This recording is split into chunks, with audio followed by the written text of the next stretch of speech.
Welcome to Inside the Force. I'm Greg Grunberg, a.k.a. Snap Wexley. It is a period of Star Wars mania, as new movies, comic books, novels, and TV shows populate the system. Fueled by their love and passion for the galaxy far, far away, two exceptional geeks tap into hundreds of holocrons in order to bring you the knowledge and insight of all things Star Wars. Come and join them as they go inside the Force. Welcome back, everyone, to Inside the Force. Dave Cottingham, as always, here with Casey Cooley. Hello, everybody. We are back this week. A little bit of a short week because we're kind of getting back on track. So thanks for getting double duty this week, really, right? Double duty. Double duty. And in this short week, you got a lot to talk about. Yes. A lot of things released, some surprises that came out, book release, and then, of course, some topics that we'll hit on in this hour. So anyway, let's go on to some movie news here right away. Movie news.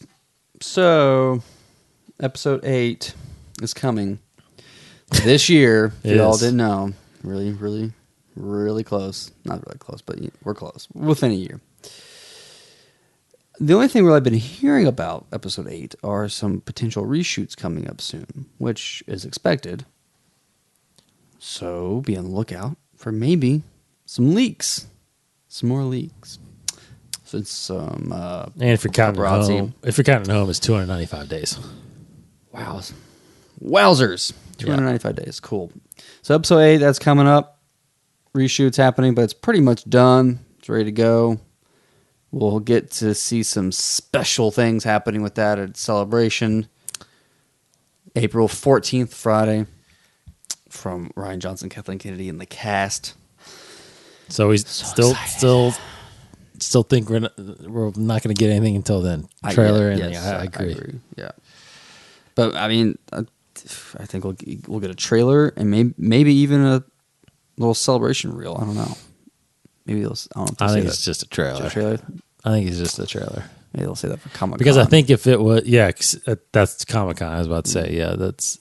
If this celebration was in the summer, we'd get a trailer probably now and then something then. But I think we're getting the first trailer. Cool. Who knows if we'll find anything more about like the Laura Dern character or the Benicio del Toro character? I don't know.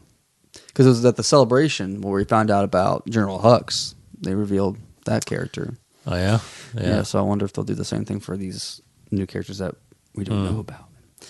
Who knows? But who knows?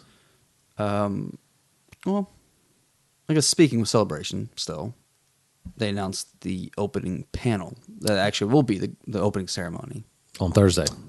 Correct. Which will be a special ceremony about the 40th anniversary of A New Hope. Is right. You'll have. Did it say who's gonna? It's gonna be hosted by Warwick Davis. But, definitely Kathleen Kennedy will be there. Yeah. And then it's just a bunch of surprises. Do you think George Lucas will show up? Oh, wow. That's a great question. Because the articles that the press release for it said there will be some fan surprises. I honestly, you know what?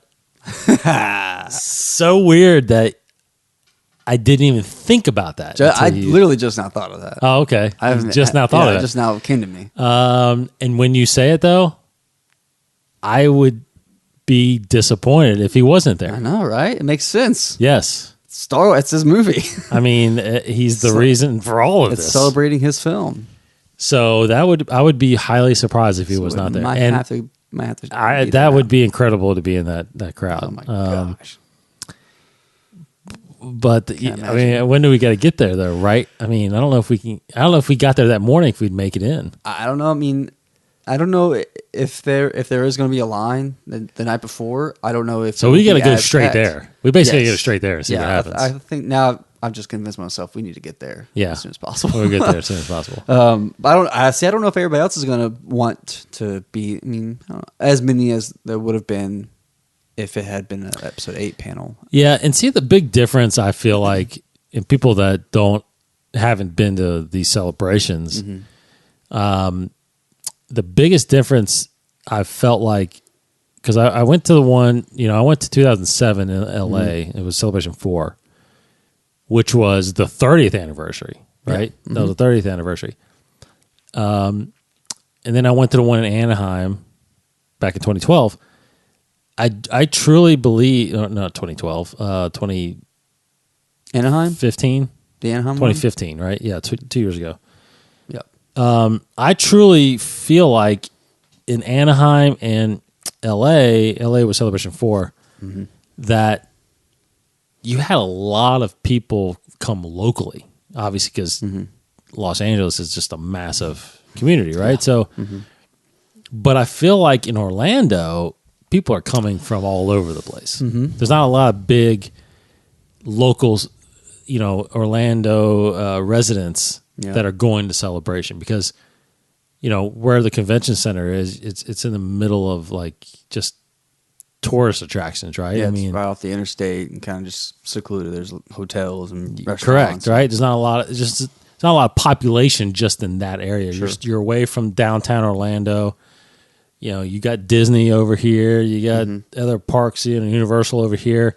But it's like you have so many people from outside of the state that are coming to Celebration. So I feel like, what I'm getting at is, I feel like there might not be a lot of people there Wednesday night to go. Although I do feel like a lot of people will be flying in Wednesday to go there. You know what I mean? Probably. Anyway, so I could be wrong about that. But I just feel like there was a lot of more local residents when we were in California versus, your mic's falling a little bit, versus Orlando. I feel like there was a lot more people out anyway. Didn't go to Anaheim, but I'll take your word for it. Yeah. Also for Celebration news, it was released the official poster for Star Wars Celebration. That's awesome. It's pretty awesome. I made it our yes. background on a Yes. Facebook page. Now, it's cool because we've seen. I mean, was that the official art for the badges as well? That style with like you see like a Luke dark, and a Rey, yeah, kind of thing. That's almost like a sketch in a way. It's just a kind of monochrome poster kind of thing. It looks awesome. I'm very excited about it. Yeah, let's talk about that for a second, because Sure. I feel like it's obviously this is the first time we've seen them all, the whole generation, right? Yeah. And it's interesting to think about this like this, but it's like, really cool. you start from the top, obviously, and you have your most iconic visuals, which are X-Wings and TIE Fighters, Vader, and the Falcon and the Death Star kind of in the background, right? So if you look at this, it's kind of grouped in clusters of characters, right? So you got your prequel era, your Yoda, your Anakin, which hardly you ever see Anakin, right? True. Padme and young Obi-Wan. Then you kind of go down. It's the traditional four: Chewie, Han, Leia, and Luke. And then you have kind of two clusters, right? Heroes and villains of the new generation. You have Rey, Finn, and Poe, and then you've got on the right, and then you got on the left, you got Kylo, Hux, and Phasma. And then, of course, you got the droids in the middle, all three of them. And then you got kind of the original trilogy desert scene, basically, with the speeder and these aren't the droids you're looking for. Dewback in the background. Then on the right side, you've got the crashed. What I always forget. Inflictor or something like that. I always forget. Inflictor, something like that. I can look it up, but Infiltrator. It's not the Infiltrator. I don't think so. Okay, and then you got Rey just loading up her speeder. So you got Luke speeder, you got Rey speeder, kind of thing. Inflictor, Inflictor, yeah. So here's the crazy thing that when I see this, honestly, when I first saw this and started looking at it, obviously there's nothing Rogue One on here, right? Yeah.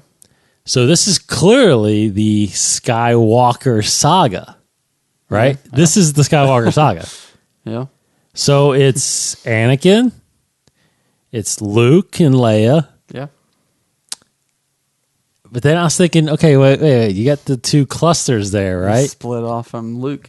You've got Ben Solo. Yeah. And you've got Rey Skywalker. Right? Or Maybe. I did think I creeped in my head about could it be Han and Leia's kid too? Could it be? I think there's a possibility. Sure, there is. They can always find some way to explain it, but some people I think will have a hard time believing that. Because once again, let's talk about this once again real quick. What's the age difference? 10 years between 10, 11. Rey and Yes. Rey and Ben. Yes. About 10, 11 years, right? Yes. Because she's 19-ish. She is 19ish. Yes, she was more, I think, about 11 years after Endor. Well, he's one, so they're about it's 10 years apart. They're about 10 years apart. Yeah. So when Ben's 10, she's technically was born. Now, if it was Leia's child, I'm sorry, if it was Luke's child, Ben would already been with Luke training, correct? Should be. I mean, Should we be don't by know then. for sure, but We don't know. It should be. You're yeah. right. We don't know. Yeah. How young did he go train? Right. So in that sense, it's almost like, well, Ben would maybe know that Luke had a kid unless he hid it. Yeah. But it also explains if he's away, he wouldn't know that possibly his mom and dad Sure. had a child. Because we'll talk about Bloodline here in a little bit too. That kind of stems from that. Anyway, do I think it's Luke and Leia? Do I think it's Leia and Han's kid? Probably not. Yeah. I still think it's Luke's kid. I mean, there are. I think it's more likely Luke's kid than Han and Leia's kid, but I think there are possibilities for both. There's good and bad reasons for both. But the way this is set up, it's just like, Yeah, it splits off from the I mean, original. it looks like, it's they're splitting up the kids. You know, exactly. like, yeah. almost like they were the Skywalker twins, Which is a great storyline, I think. Like, you have these siblings that are fighting each other. Totally. That's what I was thinking. And we haven't had That's that in kind of Star what I was Wars. thinking. Because then it would be the Solo kids, not the twins, but the Sure. Solo kids Yeah. that are technically Skywalkers. Yeah.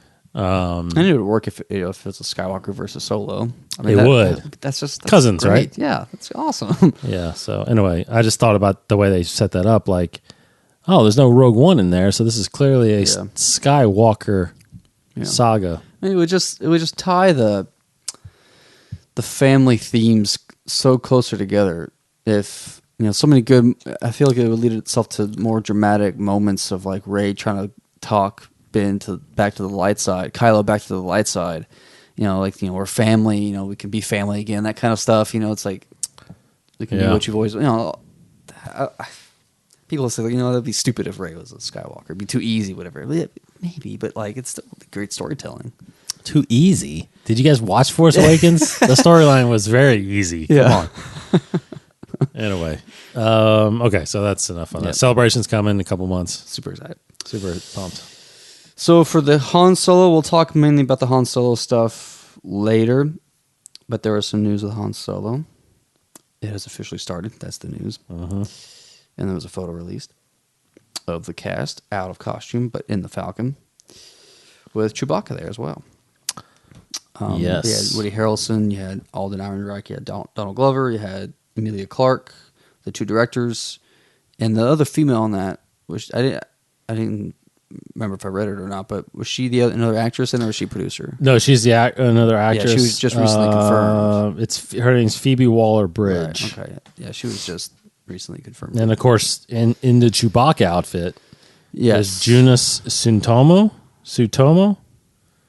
who shared time with him in Force Awakens. Yes, so he is officially now he's the Chewbacca now. the Chewbacca of this generation, the mighty Chewbacca, which is fantastic because it feels like he's going to be in a lot of movies. Yeah, that's great. But you don't know. I mean, it's pretty flawless. Yeah. I mean, it felt like it was Peter Mayhew. He worked alongside I don't even know with Peter which Mayhew. one. I don't even know when it was him and not him. Yeah, he worked pretty close with Peter Mayhew on Force Awakens, and so Is he that tall still? Is he that tall? I guess he's a giant. He's 7-footer, I guess, He's very 7'2" tall. or something like that. Very tall. I don't know specifically, but yeah, he's basically Peter Mayhew. Yeah, that's awesome. So that's Han Solo. And other than that, Rogue One is coming out very soon on Blu-ray. Yes. Well, you can buy it digitally March 24th. Mm-hmm. And I think 2 weeks later, April 4th, Yep, is the Blu-ray. sounds right. With a ton of special features. Oh yeah, and of course you get the Behind-the-scenes the stuff. exclusives of the different stores, and I mean you can go out there and actually see they've released what those exclusives entail. You get their Target, Best Buy, Walmart, and 4 discs, 5 discs, this and that, 3D Blu-ray, all that kind of stuff, and so go out there, get ready for it, save your monies. See, again, I don't know if I'm going to be buying the digital release early. I did that. I didn't do that with Force Awakens. I did. I waited because I got to save some money. I'm watching it that day, 24th. I am probably going to do it. Yeah.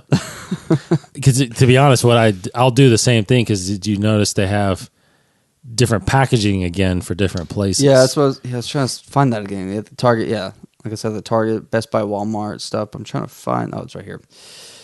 Yeah, it's on StarWars.com. Oh, dang it!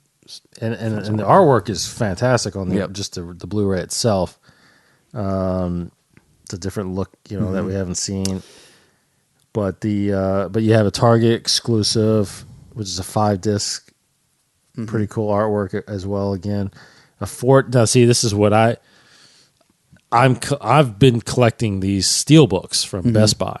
I still have. I bought they re-released the first 6 films in steelbook format from Best Buy. I bought them, but I'm not opening them. And then I got the steelbook of Force Awakens. I'll buy the steelbook of this, but then I'll buy the regular version. And then there's a Walmart 3-disc Walmart exclusive. And some of the special features on it, you'll have a little featurette about Jen, and talks about the character and Felicity Jones and how she brought her to life. Feature about Cassian. Again, the character and interviews with Diego Luna. K2SO. Alan Tudyk will be in that one. Baze and Chirrut talking about the Guardians of the Wills. About those 2 characters, and the actors will be there. And then one about Bodhi and Saw together in the same featurette. And then you'll have what about the Empire. One about just the filmmakers just creating just the challenges of filming the movie. You'll get a featurette about how they created Princess Leia and Tarkin. And then another one, again, with the filmmakers and the cast of Rogue One, talking about the premiere, or I guess footage of the premiere, and looking ahead to the future with more Star Wars stories. And I think another one about all the little Easter eggs that you can see in Rogue One, which I'm sure they'll talk about Rebels. Because it's so awesome. So awesome. So, it's just so awesome. So that's all the movie news, really. Let me get down right to it. Yeah. The big thing is the Han Solo one. Yes, indeed. Which will... So, the Han Solo one, kind of, a little deeper. It's the cast. They're just in normal outfits. No like Star Wars get-up. Besides Chewie. Besides Chewie, he's in full costume. And they are in the cockpit of the Millennium Falcon. Yes. So cool. Which I'm assuming is the same one in Force Awakens. Probably. I mean, unless they they're in Pinewood. They're in Pinewood again, filming. Unless they change something from the original ship in the original trilogy to the Force Awakens. Unless they modified it. Make it look newer? Changed the lights, maybe the buttons. But I mean, I don't know if the Falcon ever really did underwent any kind of modifications like that since then, because it's always kind of no, probably an not. old ship, except for the radar dish on top, of course. So it's, I mean, yeah. I mean, I feel like this is, even though it says principal photography started, that picture is clearly probably not from that day. Yeah. It's probably a couple days before or something like that. But so I don't know. According to the picture, I mean, the guy looks pretty good. He does look pretty good. It surprised me. I mean, all that's different really is his hair.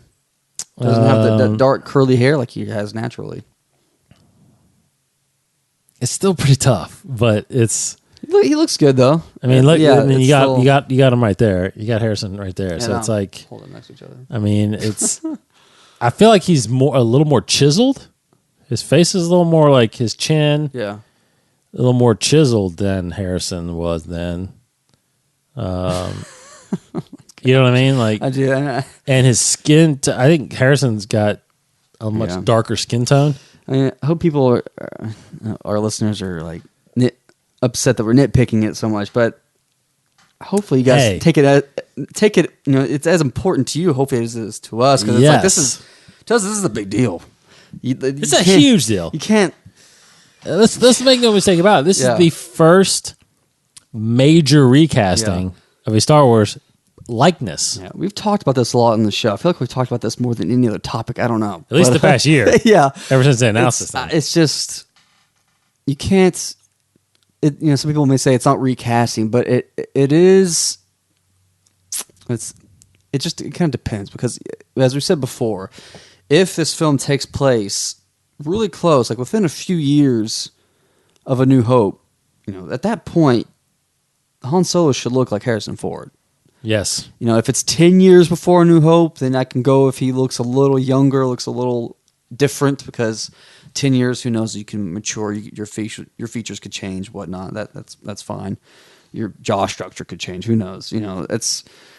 That's passable, but it just depends. So if it's really close, then you're essentially recasting Harrison Ford, and then to me it just comes into a conflict of like whenever you're marketing like this film, like when you're marketing it, when you're creating the merchandise, creating the action figure of Han Solo for this movie, are you modeling after Harrison Ford? Or are you modeling after Alden Ehrenreich? Correct. Like that's exactly that's right. Huge. Like you can't no, I want the Alden version. No, I want the Harrison Ford version. It's like you can't do that. You can't. Do you remember? I don't know if you might have been too young to realize this, but when Episode 2 came out, which was 2002, StarWars.com actually put out a video that showed Jake Lloyd growing up into Hayden Christensen. Did you ever see that? I've seen that kind of stuff in the in books, like the kid books that were coming around that time. Like on the back, when it was like older Anakin, on the back they would show like a graphic of like Jake then fading in, stage by stage by stage until he becomes Hayden Christensen, and so they could morph his face. Yes. So I saw it on some books, but not in a video. Yeah, they made a video where Jake Lloyd spinning around, and it just gets older until it's Episode 2 Anakin, which was 10 years, right?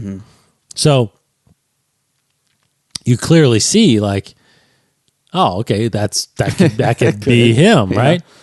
And then, I remember reading interviews years ago, and I think it was in the late 80s, early 90s, where it was mid 90s when he was casting for, Episode 1, Right.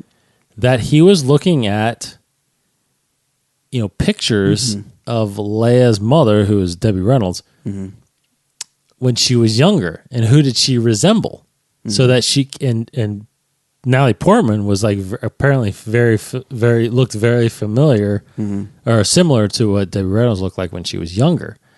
So he was realistically trying to make those connections where could the offspring look like, Sure. So, but I just get to that point where you're just talking about like, okay, so if this is 10 years, so roughly we're saying he's 17 or so. 17, right? 18 even. Because he's like 27, 28 in A New Hope, right? Yeah.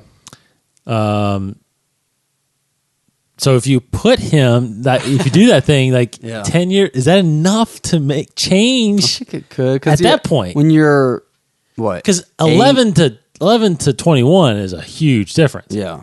But 18 to 28? Yeah. I mean, it's like, I'm only 25, so I can't make a huge claim. But like when I was a senior in high school to now, there is some change. I don't look as young. I still look the same. The same. Yeah. So giving myself a few. Okay, look at Corey. Corey's 28, 27. Is he 27 now? 28? He'll be 20. He'll be 29 this year. He'll be 20. He's born in 88. He was born in 88? 88. Oh, okay. So Yeah. he's 28 right now. Okay, so Corey's senior in high school. Corey now, he still looks pretty similar. Correct. Yeah. Yeah, because I've known him for You've known him for that long. I've known him for over 10 years now. Yeah. And yeah, he looks exactly the same. Yeah. So yeah, see, that's what we're saying. That's exactly what we're saying. So it's pretty similar. And we brought that up. I brought that up whenever Rogue One came out about, not Rogue One. Yeah, Rogue One. But everybody's talking about how it's, Vader's old now. It's like, no, because Sure. look at his age. He's only actually mid 40s. Mm-hmm. So technically, he took his helmet off. He should actually look like Hayden Christensen still, in a sense. Just Yeah. like, 10 Yeah. years later or 20 years later, not an 80-year-old Sebastian Shaw, but a 40-year-old Hayden Christensen. So anyway, but you can make up Sure. something there, like Vader in the suit makes him age longer. Who knows? Just inside the thing. Just crumble. messes up his. But I tell you what, skin it would have been really just a complete side note, but it really would have been for me anyway, and I think for you too. It would have really been a really cool treat if you saw Hayden in the back of the Oh tank. yes. Just because you could have made him look a little older. Yeah. Almost like a Sebastian Shaw kind of in a sense, but if you could tell it would have been him, Yeah. and that would have been freaking awesome. That would have been freaking awesome. Loved it. I don't know. It's I can't even imagine people hating it though. I'm sure someone would, but like it would be so cool. It would be, I think, yeah, totally. But I mean, we can only hope because we've heard the rumors. We can only hope that he will be in episode 8 as a force spirit of some form. I know, it's something. We haven't heard anything though that he's actually been on set or No. he could be in a studio though on a green screen. Correct. So They could have he has to completely- be on set. They What am I saying? But so it's possible. It's very possible. It'd be, you gotta bring him back, man. That'd be awesome. It's the legacy. So on the Han Solo note, then let's go into it. So we have no. I mean, again, we don't really know for sure when the time period is. But I don't know. Just early thoughts. Do you have any idea? You think what this is going to be about? Okay. I think it's gonna. No, I was gonna say something else. I think it has to be something with the Hutts almost, or like even Imperials. Like if they go with the storyline, they left the Imperial Academy, which I guess that is still canon, maybe because it doesn't say it here in the profile that I'm looking at them. That doesn't say anything about the Imperial Academy, but always thought that was kind of the rule why he wears those pants. But I think at this point, or at least maybe in the movie early on, we'll see his meeting with Chewbacca, unless he's already with Chewbacca. I think we'll see that. Yeah, he has the Falcon, so he's won it off of Lando. Again, we'll probably see that in the movie early on, perhaps. But like the bulk of the movie, the main plot, I can't decide if it's going to either be something involving the Hutts or running away from the Imperials. I'm leaning towards the Hutts. I feel like it has something to do, or smuggling. Okay, smuggling with his mentor, gets involved with that. Maybe his mentor ends up some conflict there with them too. Right. I mean, you probably have more to say because you read his trilogy. But Yeah. I feel like it has something to do with smuggling, his mentor, and just getting involved with that and breaking off, and like maybe his mentor ends up becoming the bad guy kind of thing. Because Woody Harrelson plays, we all know he plays a great bad guy. Mm-hmm. So Yeah, and I can't imagine. I can't imagine that Woody Harrelson is playing the bad guy in the True. movie. Yeah. I feel like he's the guy working with him, almost Sure. like Guardians of the Galaxy, like Hondo and Star-Lord. Yeah. Kind of like that. Yeah. Where he's like this criminal. he's more criminal than he's got a heart. Like he'll turn on Han Solo just to get a score or to get or to make money. But he's also been taking care of him. Sure, You know what I mean? Yeah, And so I think that's very good. Similar. That's what I see that a lot when I saw Guardians. Actually, I saw that a lot. I think that obviously, I think Emily Clark is playing a love interest. Mm-hmm. I don't know who the other girl's playing. Phoebe. I don't know who she's playing. Yeah, that's not. I don't think that's been. But I do think said. I have a feeling because Donald Glover is such a huge freaking star right now. I mean, huge. He's like, Yeah, he's won a lot of awards just at the Golden Globes. Gosh, and he's and if he'd win some Oscars, it sounds like if his show could be nominated. Yeah, but yeah. but the guy is on fire right now. I have a hard time believing that he's only in that scene. Sure. Yeah. Like, I feel like even after he wins it, that he almost tags along and goes through. I feel like it's them three in the movie. Chewbacca, him, and Lando. I feel like they're going to be in the movie together a lot. And maybe Woody is involved somehow as being the ultimate villain, but I feel like there's going to be another villain. Yeah, I definitely can see him being in some capacity just running up against Han Solo more than helping him in the bulk of the movie.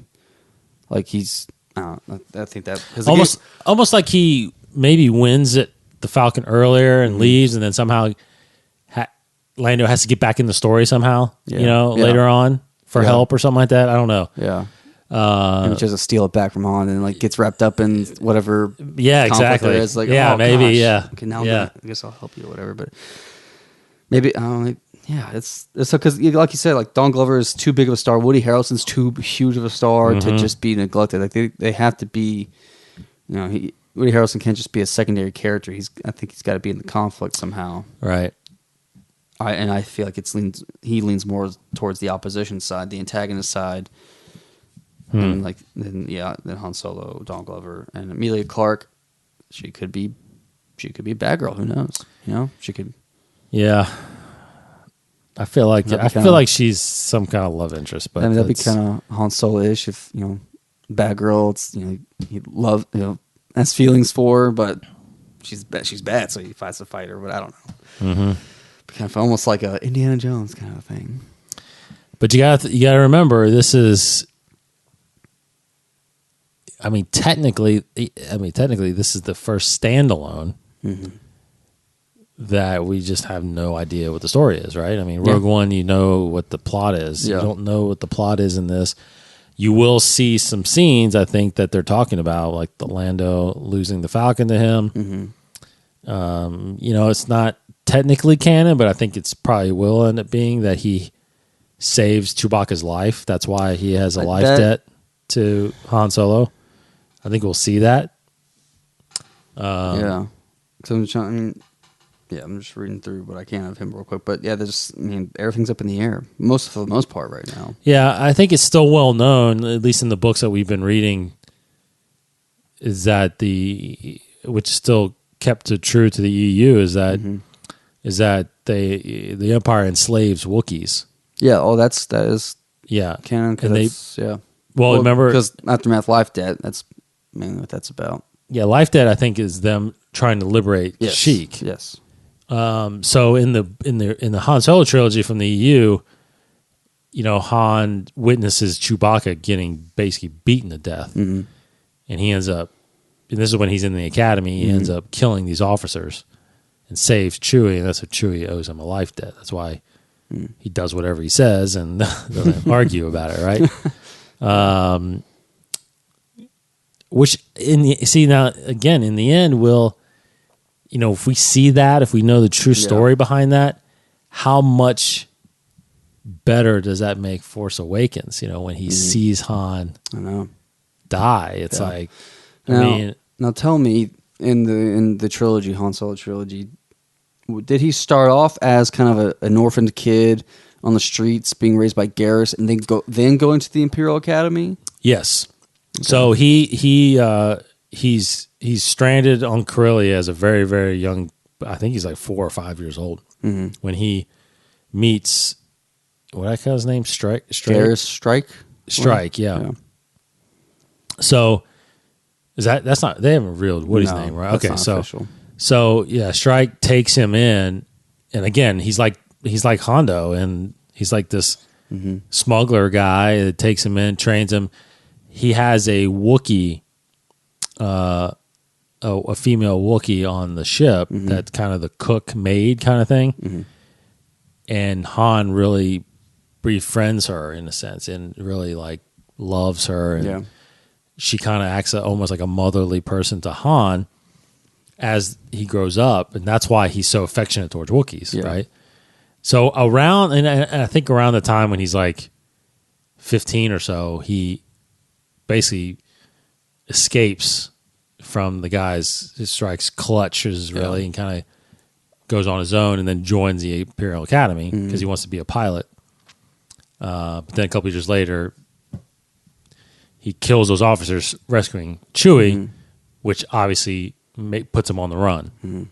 So not only is he, wanted eventually by Jabba for dropping that shipment, but he's wanted by the Imperials too, actually for murder.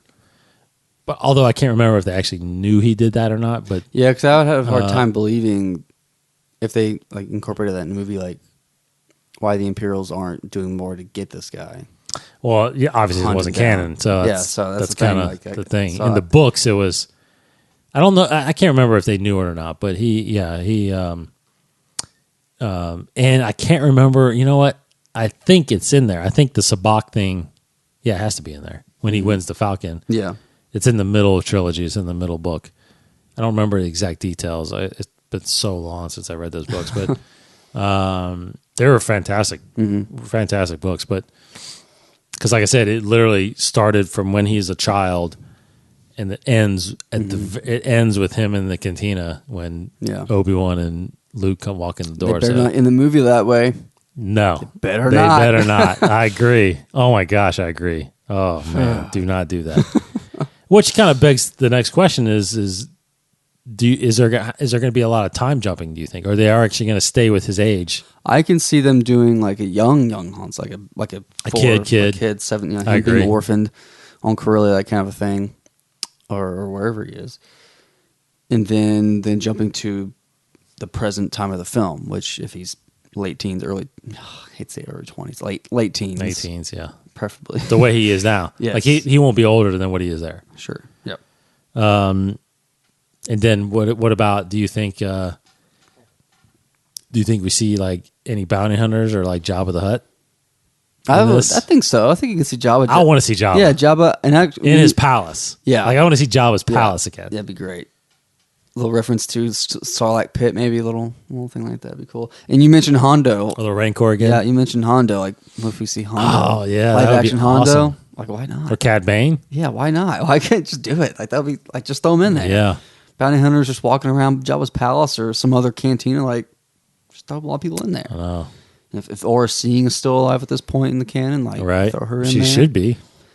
And who else? I mean, any of the other, Dengar, any of those guys. Yeah. And just throw them in there. That'd be pretty sweet. Could be. What if it's a run-in with a young Boba Fett? Mm-hmm. Yeah. Again, that would have been the perfect villain. And then I'm sure they've got a great storyline already. But if they haven't thought of it, Boba Fett as the villain would have been great. But yeah, I kind of feel like it's. I don't know if they're going to go the Imperial route with his story in this new canon, but I think smuggling's going to be the main focus of this whole the film. I don't know. I asked. I brought it up, but I don't even really know how to guess. I feel like we'll see those iconic scenes, but what the main story is, that's a stretch. I don't see the Parsec Kessel Run. That I don't know how you fit that in there really, or what the point would that be, but unless he's like truly like running from something and he happens to break the record, yeah, it just happens. Did it. I don't know. That's true. It could be that. All right. Obviously, we'll get much more. I think maybe at Celebration, and obviously the months to come. But because as of right now, it's set to come in just a short 14 months from now. May 25th, 2018. Yes, 14, 15 months. So we'll see. Okay, so real quick, we'll do our review of the book we both finished just this week. You actually finished it last week. I just finished it the other day. Bloodline is officially done now with us. So this book obviously are centered around Princess Leia, or Senator Organa, taking place 6 years before Force Awakens. I mean, overall, this was, out of the books I've gone through so far, I still feel like Tarkin was the best one. Mm-hmm. But this was right behind it, I think. This was pretty good. I like this book a lot. Yeah, for me, I haven't read Tarkin. I'm sure I would definitely like it when I read it, but I would say this is a second to Catalyst. Catalyst is my favorite book so far, then Bloodline. So still number 2 for me. Yeah, I like the way Claudia Gray wrote it. Mm-hmm. It different than Lost Stars. I will say that. Okay. Different audience. Now, see, I feel like Catalyst and Tarkin felt similar because they're both James Luceno, and he's by far been my favorite out of all these because I do like Catalyst a lot, but I liked Bloodline because there's a lot more in there about the Vader thing that I didn't anticipate. Mm-hmm. Because when you see the cover, like you see the silhouette of Vader on there, and it's like, well, why is this guy on there? He's been dead for. But the Bloodline thing really comes into the story about, again, okay, so not again, but the first time spoilers. Just we're gonna probably mention some spoilers. Things. Totally did not. Again, the Bloodline aspect didn't really see what that meant until they actually revealed her background, in front of the whole entire Senate. I did not see that coming. Well, here's the question: did you know it was a secret before that? I did not know it was a secret. I did not know either. And that is a difference. So yes, so apparently at this point in the story, in the Star Wars timeline, nobody knows that Vader is Leia's father. Mm-hmm. They do know that her brother is Luke. Yes. And no one knows where Luke is, apparently. Yeah. Like we said last week, there's such a big storyline there. Now, we did discover that she knows, and probably most people know, that Padme was her mother. Mm-hmm. So you remember everybody, I had this Twitter conversation with Pablo and some people on Twitter about her lineage and how much she knew about it, right? Well, I wish Pablo would have just said, read Bloodline. Yeah. Because the questions are answered. You have a lot of them are answered. Pretty much. There's still a little bit of I guess you could say she researched, but how did she even, I still don't know how she knew Padme was her mother. Right. That still needs to be told. And when. Yeah. Right? Because by Return of the Jedi, she doesn't know. Yeah. Who knows if it's in Life, Dead, or Empire's End, so we don't, it could be in those, but she could find out late after that. So anytime from Jedi to Bloodline, she found out. Yeah. I assume. And then remember my question to Pablo was, in Return of the Jedi, did she know she was adopted? Mm-hmm. And he just responded, well, it was never kept secret to her. Yeah. Which was kind of a vague way to answering it, right? Yeah. So, but it does answer in Bloodline that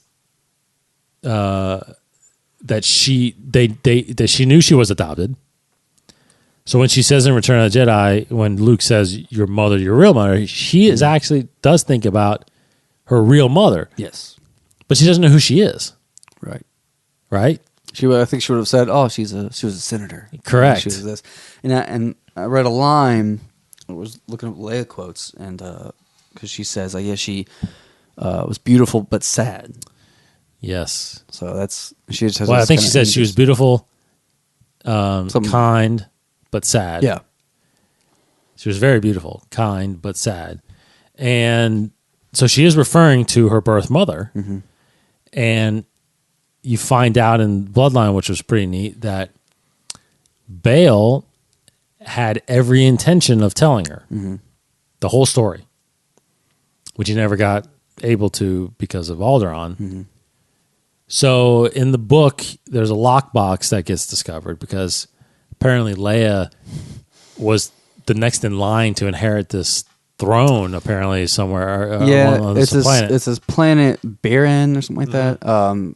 This planet was colonized by Alderaanians and some other race.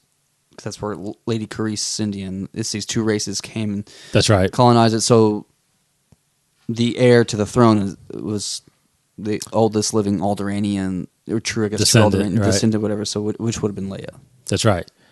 And she chose not to do it, which then it fell onto this woman, Lady Carice, that you talk about. And so when she inherits the title, she's able to go into this vault and find this lockbox that was intended for Leia. Basically, Bale had the previous title holder or whatever. His governor or something. Hold this box until Leia did inherit it. So it was intended for Leia, not for Carice. Carice ends up opening it. There's a music box that she opens and the music starts playing, and then eventually Bale starts speaking and basically tells Leia that everything as far as... So again, he says that... So this is obviously prior to episode 4, and he says that the whole story about Vader was your father. He was Anakin Skywalker. Yeah. He helped fight in the Clone Wars, turned to the dark side. Your mother was Padme Amidala from Naboo. And he even mentions in there, says, we know you've always said we were your parents, but, so again, she knew she was adopted. Yeah. So, so that's where it's a little bit because he obviously dies before or during episode 4, so she doesn't find out who her mother is, doesn't even know, obviously, that she has a brother. He says the same thing. You have a twin brother. I think he says something like you need to seek him out. Yeah. So, and it was cool about it because I tell you what, I got a little emotional when I was hearing this. It's pretty cool. Because you read it. I read it. Yeah. I actually heard it. So, it's music, Star Wars music playing. It's like, it knows when to pull at you. But he says in there how if you're hearing this, I didn't survive. Yeah. Because he wanted to tell her in person after the whole conflict was over. So anyway, this thing gets brought out to her in public, not in private. So she finds out that there's this recording of Bale out there telling her that she's the daughter of Darth Vader. Obviously, a lot of people hate Darth Vader, and now they're looking at her like, is she gonna be evil and all this stuff. So it's a very interesting twist to the story that I didn't see coming really. But overall, I thought it was a great book. Absolutely. It's Claudia Gray. I listened to Lost Stars by Claudia Gray. So it seemed like, although I listened to one. Oh, you listened to Lost Stars? I listened to it. Yeah. Okay. So just listening to it, it feels very different than Bloodline.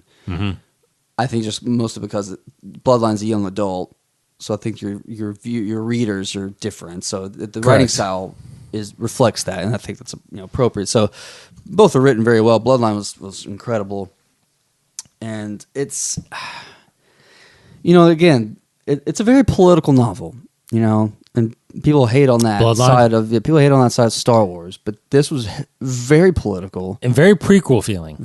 Yes, a lot about Senate and like a huge Senate room with tons and tons of senators and chancellors and talking about electing a first senator and just it was very like all the problems of the Senate in the prequels of like they don't get anything done, they stall, it's corrupt, is very much in Bloodline. It's all happening again. And you have these two factions. You have the populists and the centrists, and it's very bipartisan. And it's, the centrists are very Empire-esque, honestly, and you think that might be strange. And like, why would this happen again? Don't they know the Empire was evil? Yes, they do recognize that, but they love the order of the Empire. They love the safety that the Empire actually did bring, because there were no outside threats with the Empire. It was safe in a way. You just had very overbearing, rule by fear dictators, which they didn't want that part of it. They wanted the control and the order of it. So it's such a unique spin on the perspective of the Empire. And it's like, I get behind it. Like, I totally believe it. Like this is a great valid point to have. Then you have the populist side of things, which, everybody kind of rules themselves. Each system rules themselves, and they kind of come together to vote on the greater good of the galaxy, kind of thing. So it's such a unique, great look into what the New Republic is like. And you have great action scenes in there. Right. Han Solo's in there for a little bit, and they talk about, they have some cool moments with that, and it's great. I mean, it's like all Star Wars stories should be. This has it all, and it's fantastic. Yeah, and the main plot we'll mention is basically an investigation that Leia kind of takes it upon herself to discover, which is this this drug cartel being led by this drug lord, basically Red Ribbon Dye, and the discovery of how he's getting his funding, which is by these Maxine warriors that are known to be basically long extinct. Yeah, but very much so secretive. Yeah, in power. Yeah, and then there's this. Okay, well, how are they getting funded? Yes. Which then leads to, in the end, again, spoilers, but you shouldn't be a spoiler because this happens right before The Force Awakens, the discovery of the First Order. Yeah.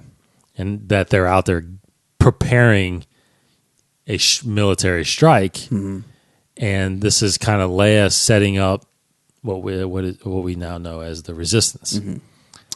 Because let's make no mistake about it, if this event didn't happen, she would have been on Hazian Prime. Yeah, when it got destroyed. She would have been first senator of Hazian Prime. Correct.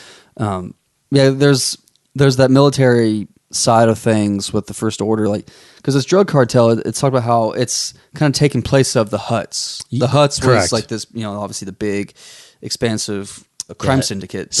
Hutt Slayer. Oh my, that was such a cool, like the Red Ribbon Dye, this guy, I think the race was Nikto. Yes. Yeah, right. He like admires Leia and tries to bribe her into helping him. He plays back the recording. He like has this device that he just watches it all the time, like this recording of Leia strangling Jabba the Hutt, because through the death of Jabba the Hutt and kind of the extinction of the Hutt business, the Red Ribbon Dye was able to rise up and create an even greater syndicate than the Hutts. And that's why the question is, like, how in the world are they able to get that much funding? It's the Maxine warriors, but like even that seems like how something else must be there. Something else. That's kind of Leia's thinking is, they take spoilers again. They take care of the Maxine warriors. Yes, but still there's something behind it. Yeah, and there is a political side to it that we find out. The First Order has its political sides already rumbling through the Senate, secretive. No one knows about it, but it's there. And then you get the military side of the First Order as well. So the only mentions of the First Order, honestly, are the political sides of it, because we don't see any military. We don't see stormtroopers. We don't see Star Destroyers. They talk about it. Well, Lady Carice, is tied to it somehow. Yes. So that's so it's there. Yeah, you don't see it, but the whole Hutt Slayer thing, that was so cool. I just thought that was so cool. Yeah. But the greatest, I guess, part of this book you kind of said is the inside look of Leia's thoughts and minds about her bloodline, her legacy, Vader, how she feels about Vader. You know, how her memories of Vader, how that conflict. Like, she hates Vader, but like, yeah, that's her father, and so it's conflicting that way, and it's just in her retrospective look on just her whole career too. It's an incredible character study, honestly. It is, and it is great insight into her and how much she was, before the whole reveal, respected. I mean, how much power she actually had was incredible. Yeah. Now, missing from this story is Mon Mothma, who became the Chancellor after Return of the Jedi. Yeah. But I think she's been ill or something like that, or she's kind of out of the storyline right now. Now, what's not really explained in this either is because, like you said, it's trying to nominate a first senator, but we know in The Force Awakens there's a chancellor again. Yeah. So somewhere that ideology got dropped, and they didn't go with it. Yeah. Because, like you said, the idea was to elect a first senator that had basically the power that Palpatine had, but be, more genuine and and I guess more. I don't know if swayed is the best word, but more that listens almost to like the senator more. That almost like a president in a sense. Yeah, that I guess so. Yeah, made honestly. Decisions, but Checks and balances. Had some people that could stop him. Yeah. Versus the Emperor, once they gave him all the control, it's Absolutely. like you did what he did and what he bid, and that was it. But it was the idea of having that one figure that made great decisions. But then if he didn't, there was still some power there to stop him. And the thing about it is, I'm surprised. We mentioned this last episode. I just don't know where the Jedi are. Like, the Jedi aren't incorporated in the government yet, even though it's been 24 years. So you still have police, police, local police, and stuff like that. But just it's no Jedi still, which was surprising because you always just envisioned after Return of the Jedi, right? Yeah. That before we saw the prequels, you just envisioned, okay, Luke's going to train a bunch of Jedi. Yeah, that's how it was in the EU, in the video games, the books. It's like there's a new Jedi Academy, the new Jedi Order. Exactly. It's like, yes, sweet. We're gonna see all these characters. We're gonna see Kyle-Katarn. We're gonna see Kip Durn. We're gonna see all these people. But Mara Jade. I mean, who didn't think that when Episode 7 got announced? It's like, oh man, we're gonna see.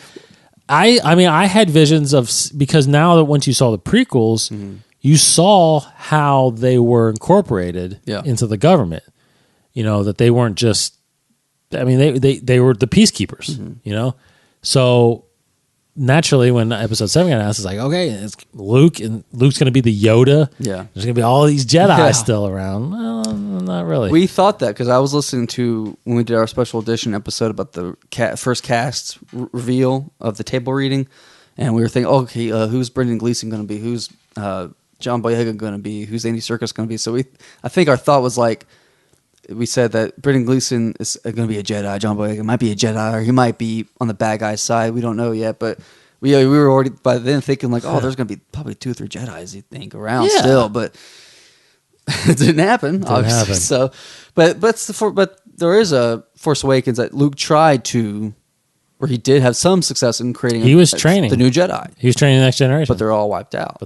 So at this point, 24 years after, there has to be some Jedi. There are some Jedi. Yeah, but it doesn't sound like they were the peacekeepers yet. It sounds like Luke is still trying to. He's off doing his own thing. Some planet with Ben and the other Jedi. They're probably training secludedly in some system. Yeah, and then they'll probably come to the government. Who knows? That's just again. There's tons of more stories to be told. With Luke, the Jedi Order. Yeah. I think this book itself, Bloodline, needs a sequel. True, it definitely could use one. There's still questions about the first appearance of the First Order. Like, that's kind of the big one. Mm-hmm. Yeah, and Ben becoming Kylo and Snoke, which we probably won't get till. Which could have happened at that point because she hasn't had that contact with them. Absolutely. So we don't know when that happens. Actually, yeah, it's almost the impression I got from Force Awakens that Luke had been gone for several years, 5 or 6 years. Actually, 5 years, I think, somehow. Wasn't there something? I thought, I was going to say 5 years. I think it's 5 years. Is that said in Force Awakens? Because that's the number I have in my head. What? That's somewhere. I can't remember where we saw that at or read that at. But so the point is that shortly after Bloodline, all that should happen. Yes. But I agree. Like somewhere I've seen or heard or read the number 5 years. Is it in the novel? Maybe it was in the novel. Maybe, Force Awakens novel. Or the But dictionary. 5 years is, I think he's been gone for 5 years. Mm-hmm. And because remember, we were thinking like, they make it sound like he's gone for like 20 years. Yeah, exactly. But he's Luke, only been missing for like 4 years. I knew Luke. 4 or 5 years. Yeah. And he's been this myth, Yeah. whatever. So anyway, overall, fantastic book. Mm-hmm. Pick it up, Bloodline. What are you moving on to now? I'm going to move on to Life Debt. Yes, that's right. And I've just started the first book of the Aftermath trilogy. Aftermath. Yeah. Empire's End just came out this past week, if you haven't noticed, which I have it sitting on the shelf already. Yeah, I gotta get through all the Aftermath trilogy. So before Celebration, I'm going to try to get through the trilogy. And then Thrawn comes out. Thrawn, I can't remember. I think that might be this. It's earlier It's than that Tuesday week. before So Celebration. I'll read it on the way down there. Yeah. But I'm going to try to get through Tarkin after the Aftermath and Ooh, some of the other gosh, books. that's So, all. so You I get got a lot 3 of reading. books? I'm gonna get through some books, man. Yeah, I feel like I can get through maybe. See, That's some reading. I've been going. It's been taking me 3 or 4 weeks per book. Mhm. So I get roughly 2 months. I'll probably get through the first 2 Aftermaths, and then I'll probably do Empire's End, and then right after that I'll go into Thrawn. Got 13 hours to listen to a book on our way down to Yeah, but I Orlando. can't. Yeah, true. But I'll Straight probably just fall listen. asleep halfway. Yeah, Plus, I want to play some cards. exactly. Yeah. So I'll do a little bit. But what I'll do too is waiting in line in Celebration too. There you go. You'll finish it by the time we're done. I know. But I really want to do Thrawn. Like I can't yeah. wait for Thrawn. Like that is a Timothy Zahn, man. Mm-hmm. I'm so pumped about Thrawn. Which comes out the April before the week before Celebration. So I'll honestly, to be honest, I may buy the book down there. I may just wait because they'll have all kinds of copies down there. So anyway, all right. So that'll do it. I think. Yeah. Yeah. So we didn't do any Rebels because we already reviewed the brand new episode this week, the Saturday night, through Imperial Eyes. Yes, and it's not all first point of view because they released a new clip. Yes, I saw that. And Right, it's correct. normal. It's a normal episode. Might So be the you might opening get a little shot. bit through Yeah. Fulcrum's eyes, but that's it. So we'll talk about that next week, as well as how far we've gotten in these other books, and of course hit up all the news that comes out to you. So, all right. So a little bit since we've been talking about Han Solo. What bit do we have about Han Solo? A little bit. Well, I would have looked at his profile in the Ultimate Star Wars book published by DK. Characters, creatures, locations, technology, vehicles. So pretty much all the Han Solo, it's a double spread in this book, and it pretty much summarizes what we know from the films. So I won't go through all of that. I want to go through what little they put in before the films that could help tell us what happens in the movie. So it says that he is from Corellia, so that is canon. If anybody didn't know that, it is official canon that he is from Corellia. He was born there, and it says here that he was orphaned at a young age, and then lives on the streets as a petty thief. So he starts off, he's orphaned on Corellia, and he lives at least his early years, at least, as a little Oliver Twist, basically, on the streets of Corellia. So in his younger years, it says he was an unsavory character, but not without heart.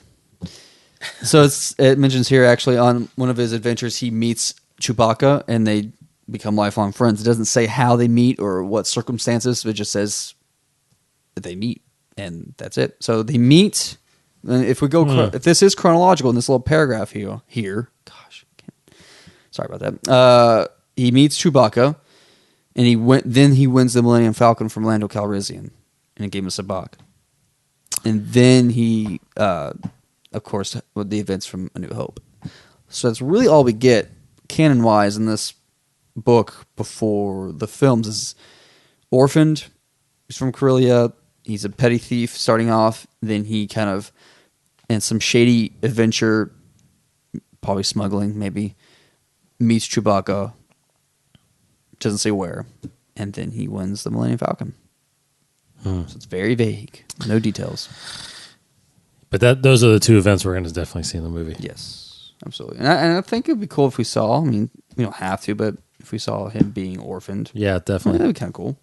Nonetheless, I'm pretty sure we'll see some Corellia in this film, I would think, which would be the first time we've ever seen Corellia live action, let alone canon.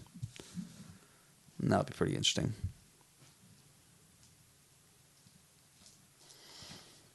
So,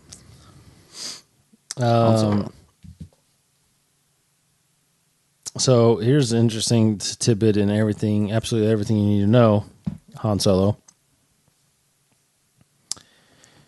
to the rescue. So this is a canon story or canon tidbit. Just after the Battle of Yavin, and this might be, I guess this could be the Han Solo comic maybe, but this was way before that, so I don't know.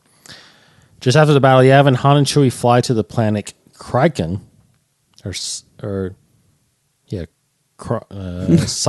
Sychon, to rescue a member of the Shrikes. Ooh. Which is weird because is it Garrus Shrike? Is that his name? I think it is Shrike, but this is a member of the Shrikes, an elite rebel recon squadron. If the pilot, Lieutenant Imat, fell into Imperial hands, the entire rebellion would be in danger.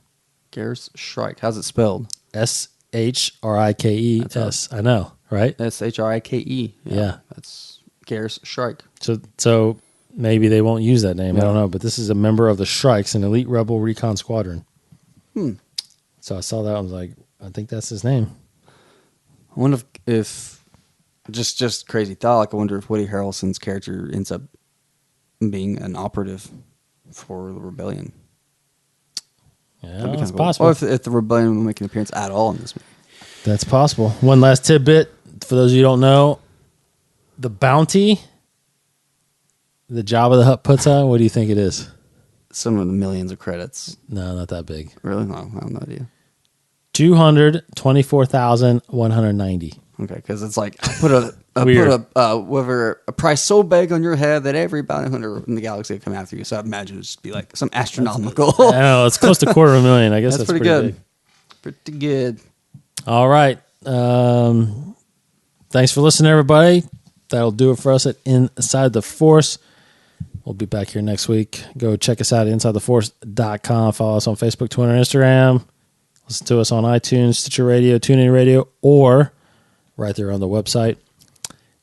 Our poll? Oh, yeah, a poll from last week. Yeah, real quick, again, on Han Solo thing. We put out, production has begun on Han Solo, the next Star Wars story. Do you think it'll be as successful That's a good question. as Rogue One? Rogue One being a little over $1 billion. Mm-hmm. This is the closest poll yet. So only 54%. I answered it. I still don't know. What was the answer? 54% said yes. They think it'll be as successful as Rogue One, meaning probably around $1 billion. Yeah. I did not vote. I feel like